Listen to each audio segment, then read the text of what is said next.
Monsieur le Président, Monsieur le Ministre, chers collègues, cette proposition de résolution que je porte au nom du groupe MoDem, c'est d'abord un message à nos concitoyens. Un message qui consiste à dire que leur participation est essentielle à notre système démocratique et que nous, députés de la Nation, nous le réaffirmons aujourd'hui.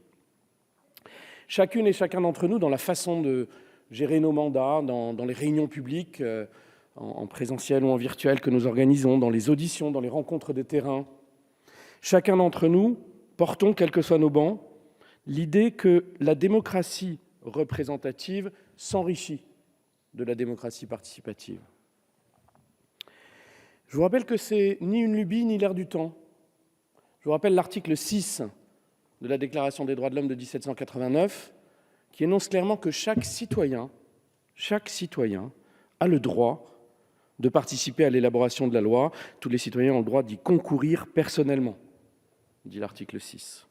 Cette participation citoyenne est pour les élus un aiguillon parfois, mais toujours une boussole. Pourtant, deux tendances se dessinent.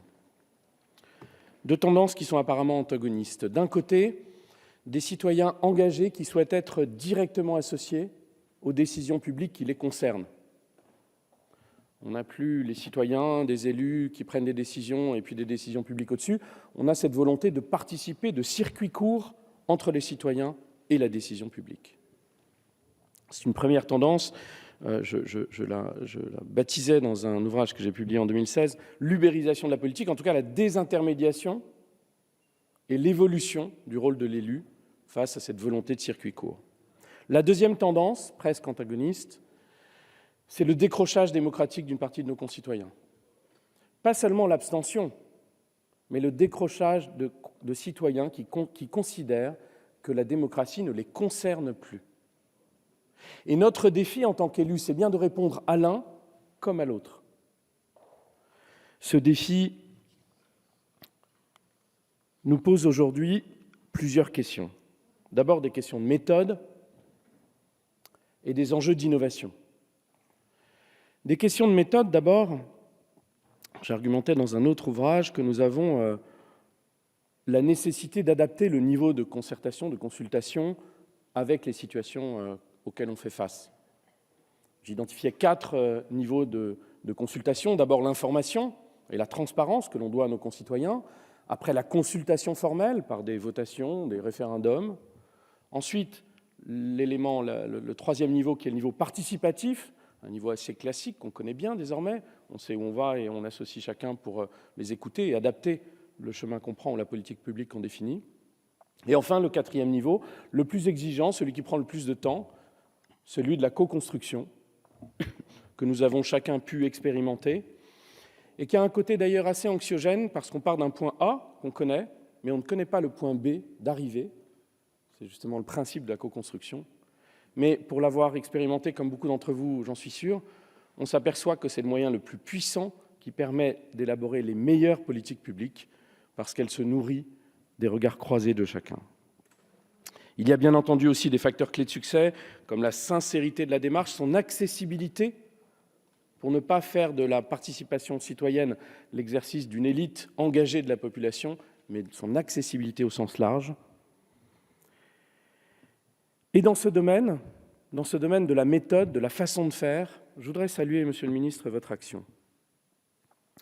Vous avez beaucoup apporté en la matière, vous avez notamment travaillé sur ces éléments de méthode au niveau du gouvernement, et vous portez notamment une notion que j'aimerais souligner, celle du devoir de suite, c'est-à-dire de l'obligation de quelqu'un qui organise une consultation citoyenne de bien rendre compte, à l'issue de l'exercice, de la façon dont il a pris en compte les contributions qui lui ont été données.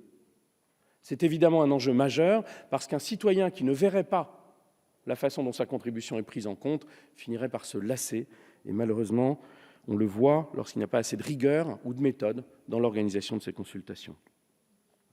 C'est vous dire combien je suis content d'avoir aujourd'hui et heureux d'avoir aujourd'hui au banc le Premier ministre de la participation citoyenne. C'est la journée MoDem, on a le droit d'avoir le sens de l'anticipation après tout.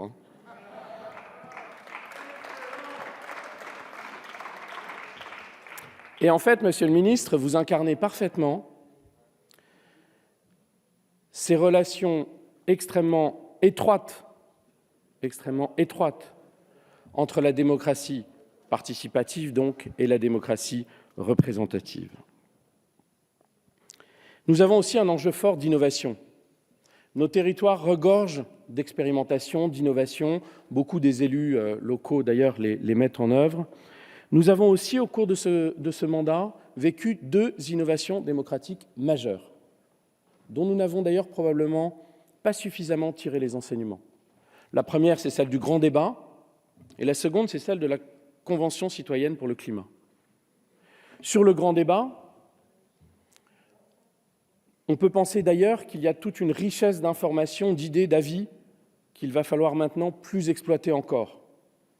Sur la Convention citoyenne pour le climat, on peut penser qu'à l'origine, on aurait dû mieux expliquer, que l'idée n'était pas de transposer directement dans la loi l'ensemble de toutes les propositions qui seraient faites, mais bien d'y répondre une à une et de mesurer la performance du processus par le nombre d'idées qu'on retiendrait à l'issue dans la loi. Et puis finalement, chers collègues, je connais beaucoup de députés dans cet hémicycle qui seraient très heureux si on retenait une idée sur 2 de ce qu'ils expriment. Je ne m'adresse pas seulement à nos collègues de l'opposition, je m'adresse à chacun des députés. Et que donc, on ne peut pas reprocher à ces innovations démocratiques d'avoir ce caractère novateur, de prendre des risques, d'expérimenter. En tout cas, ce sont des moments majeurs de démocratie, je crois, qu'il faut saluer, tout en ayant l'humilité de dire qu'il faut poursuivre la façon de les intégrer complètement dans le paysage démocratique. Enfin, cette proposition de résolution propose des axes de développement et des actions concrètes. Le premier concerne la façon de faire progresser l'esprit civique, en particulier auprès de nos jeunes, mais pas seulement. Notre jeunesse est une jeunesse beaucoup plus engagée que certains poncifs voudraient nous faire croire. J'en prends 2 exemples. Le service civique. Nous sommes le pays où le service civique est la plus belle réussite en Europe, avec des jeunes qui déplacent des montagnes en donnant une année de leur vie pour les autres, pour le développement, pour durable, pour les personnes en situation de dépendance ou de handicap. Bref, ils nous montrent l'exemple. La jeunesse nous a également montré l'exemple lors des marches pour le climat.